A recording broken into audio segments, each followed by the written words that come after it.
Good morning, student. Mention the classwork number 42. Mention the date on your page. Topic is wind. आज हम wind के बारे में बात करते हैं. The movement of air, हवा का वो movement जो high pressure area से from high pressure area to low pressure area तक जाता है, wind कहलाता है, हवा कहलाती है. You can see wind at work कि कैसे काम करती है. As it blow dry leaves down the pavement, ये जैसे सूखे पत्ते जब गिर जाते हैं फुटपाथ पर या uproot trees during जब तूफान आता है तो पेड़ जड़ से नीचे गिर जाते हैं. Sometimes कुछ टाइम में when the wind blows जब हवा चलती है gently you can see it blow away smoke or fine dust. तो अपने साथ स्मोक धुआं साथ डस्ट भी लेकर आती है. At times wind can be so strong, कभी कभी विंड बहुत ज़्यादा स्ट्रॉन्ग हो जाती है that it is difficult to walk against it, उसके अगेंस्ट चल पाना मुश्किल होता है.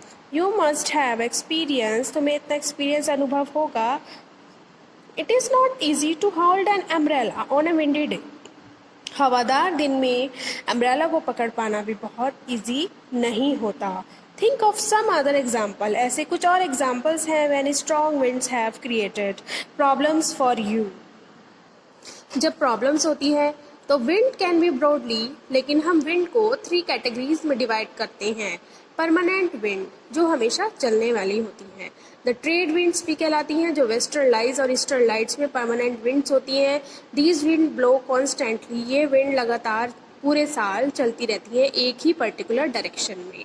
तो ऐसे चलने वाली विंड्स परमानेंट विंड्स कहलाती हैं. सीजनल विंड्स जो मौसम के हिसाब से चलती हैं. These different change their direction, ये अपनी दिशा जो चेंज करती हैं डिफरेंट सीजन्स में चेंज करती हैं. For example monsoons in India, जैसे हमारे भारत में मॉनसून्स हैं. नेक्स्ट देखिए लोकल विंड जो स्थानीय होते हैं यानी अपने अपने स्थान में चलने वाली होती है. These blow only during particular period of the day, ये जो चलती है सिर्फ एक समय पर ही चलती है ईयर में, छोटे एरिया पर, स्मॉल एरिया पर. फॉर एग्जांपल जैसे लैंड एंड सी ब्रीज, जो भूमि और समुद्र की जो हवा होती है. Do you recall them hot and dry local winds भी आप उनको बोलते हैं जो नॉर्दर्न प्लेन्स में हमारे इंडिया में चलती हैं, जिसे हम गर्मियों में लू के नाम से भी जानते हैं. आइए हम इस टॉपिक को डायग्राम के थ्रू भी समझते हैं.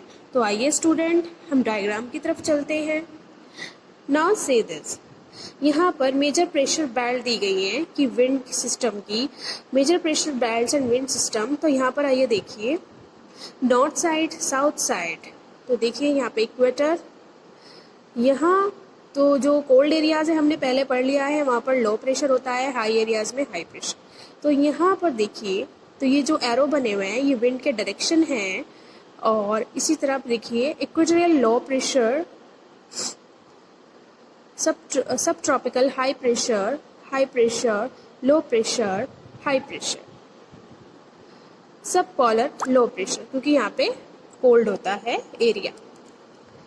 तो high pressure then low, high, equatorial low pressure. तो इस एरिया पर इक्वेटोरियल लो प्रेशर होता है. पोलर का मतलब होता है पोलर मीन्स, ये यहाँ पर लिखा हुआ है polar means polar relating to north और south poles.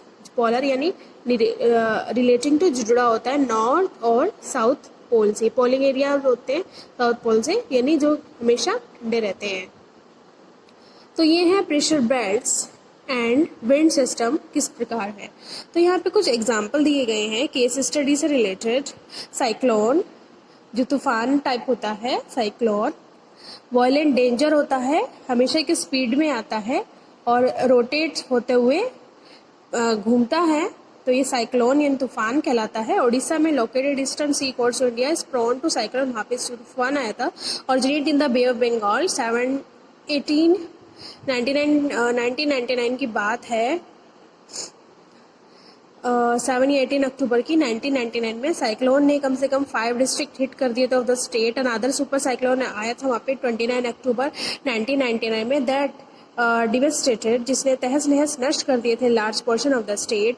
The damages caused जो वहाँ पे जो डैमेज हुआ था, फिर मेनली ड्यू टू 3 फैक्टर्स जो हुआ था। विंड वेलोसिटी के द्वारा, यानी speed of the something in given direction, speed की जो वेलोसिटी ज़्यादा थी, विंड की वेलोसिटी ज़्यादा थी। रेन एंड टाइडल सर्ज अलग था, ज्वार भाटा भी। The wind up to 260 kilometre per hour के हिसाब से 360 फॉर लास्टेड आवर 360 आवर्स तक।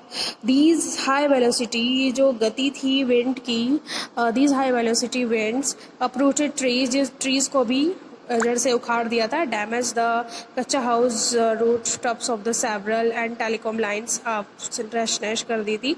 Heavy rain occurred under the, उसमें बहुत भारी बारिश हुई। Flooding in the major heavy rain occurred under the influence of the cyclone के प्रभाव से उस साथ साथ भारी बारिश भी हुई फॉर 3 days 3 दिन लगातार तक। These rains led to the flooding, और उस कारण वर्षा के कारण बाढ़ आ गई मेजर रिवर ऑफ उड़ीसा की। साइक्लोनिक विंड्स थे कॉजवे, उसके कारण ज्वार भाटा वेव्स उभर कर आई समुद्र से, मतलब ज़्यादा स्वेप्ट जो 20 kilometre inland and brought massive destruction, जिससे ज़्यादा की डिस्ट्रक्शन यानी नष्ट हो गया स्थान। टू द कोस्टल एरियाज, जो कि कोस्टल एरियाज का ज़्यादा स्थान नष्ट हो गया। The 7 to 10 metre high tidal wave, जो कि थी 7 to 10 metre high tidal wave intruded, जो एकदम से सडनली काउज्ड मैसिव डैमेज, सबसे बड़ा डैमेज हुआ to the standing paddy crops, धान की फसलों को। The cyclone originated as depression, यानी ज़्यादा के ज़्यादा अत्यधिक जो फ़र्क पड़ा in the Gulf of Thailand and near east of the Port Blair 25 October 1999 में, and gradually moved in the north west direction में। इट इंटेंसिफाइड, जो अत्यधिक मतलब ज़्यादा फर्क जो पड़ा है इंटर सुपर साइक्लोन से ज़्यादा अत्यधिक सुपर साइक्लोन में चेंज हो गया और हिट द एरिया, उन्होंने काफ़ी एरिया हिट कर दिया बिटवीन इरासमा एंड बालिकुडा उड़ीसा में 29 अक्टूबर एंड 10:30 AM पर। इसी तरह super cyclone swept in the entire coast of Orissa including the cities of Bhubaneswar, Cuttack and 20 coastal areas town जो थे साथ में नष्ट हो गए। अबाउट 13 मिलियन पीपल जो अफेक्टेड हुए, इस कारण प्रभावित हुए। Large number of livestock, जो पशुओं का जो लाइफ थी were killed. Standing crops of paddy, धान की फसलें, वेजिटेबल्स, फ्रूट वर हैवली डैमेज, सब नष्ट हुआ। ड्यू टू सैलिनाइजेशन, यानी खारापन जो था कॉज्ड बाय टाइडल सर्ज के द्वारा। Large tracts of the agriculture, जो फसलों पर बहुत ज़्यादा फर्क पड़ा, टर्न इनफर्टाइल, जो बंजर हो गई। लार्ज ट्रैक्ट्स जो काफ़ी सारे एरिया थे ऑफ साल, टीक और बम्बू ट्रीज थे, प्लांटेशन थी, वो डिसअपियर्ड, गायब हो गई। द मैनग्रोव फॉरेस्ट जो थे between Paradip and Konark vanish, वो भी गायब हो गए। तो स्टूडेंट, ये फ़र्क पड़ा है साइक्लोनिक एरिया, जब विंड की अपनी वेलोसिटी ज़्यादा बढ़ जाती है, एयर की ज़्यादा वेलोसिटी बढ़ जाती है, तो काफ़ी ज़्यादा नुकसान हो सकता है। Next topic in next video. Thank you so much.